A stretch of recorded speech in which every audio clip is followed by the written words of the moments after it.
গতকাল রাত থেকেই ভাঙা শুরু হয়েছে ধানমন্ডি ৩২ নম্বরের শেখ মুজিবের বাড়ি। এরই মধ্যে একটি ভবনের অর্ধেকের বেশি ও অন্য ভবনের ২০% ভাঙা শেষ হয়েছে। আজ বৃহস্পতিবার সকাল 10:30টার দিকে সরেজমিনে দেখা যায় বাড়িটির সামনে হাজার হাজার উৎসুক জনতা ভিড় করছেন। কেউ কেউ হাতুড়ি শাবল দিয়ে ভাঙার কাজ পরিচালনা করছেন, আবার কেউ কেউ দাঁড়িয়ে দেখছেন। একটি এক্সকাভেটর দিয়ে দক্ষিণ পাশের ভবনটি ভাঙার কাজ চলছে। এ সময় ফয়সাল করিম নামের এক উৎসুক জনতা বলেন, এই বাড়িটিকে কেন্দ্র করেই অর্থাৎ কেবলা বানিয়ে দীর্ঘ 16 বছর মানুষকে শান্তিতে থাকতে দেয়া হয়নি। আজ এটা ভেঙে ফেলা মূলত জনরোষের বহিঃপ্রকাশ।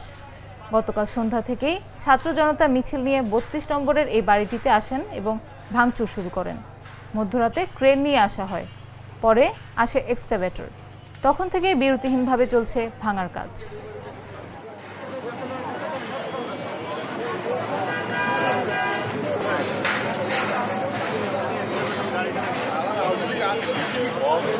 ক্ষমতা থেকে প্রমাণ করে দিয়েছে যে এরা জালিম ছিল, এরা নমরুদ ছিল, এরা ফেরাউন ছিল।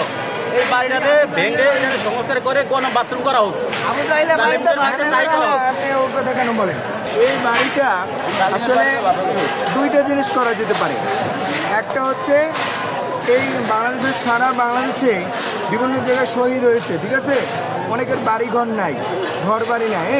এটা ভালো করে একটা ফ্ল্যাট ভালো একটা বাড়ি করে ওই যে শহীদ ভাই আছে ওনাদের পরিবার থেকে একেবারে ফ্রিভাবে এখানে তাদের জন্য ব্যবস্থা করে দেওয়া হোক যারা এখানে জীবন দিচ্ছে, এবং ওই যে আবু সাহেব ভাই আছে ওনার পরিবারের।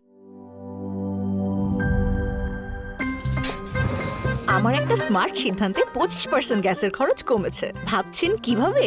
সাধারণ গ্যাস স্টোভ বদলে আমি এনেছি আরএফএল গ্যাস স্টোভ। এর সাইন্টিফিক নজল ও ব্রাস বার্নার ক্যাপ সমানভাবে তাপ ছড়িয়ে রান্না করে দ্রুত।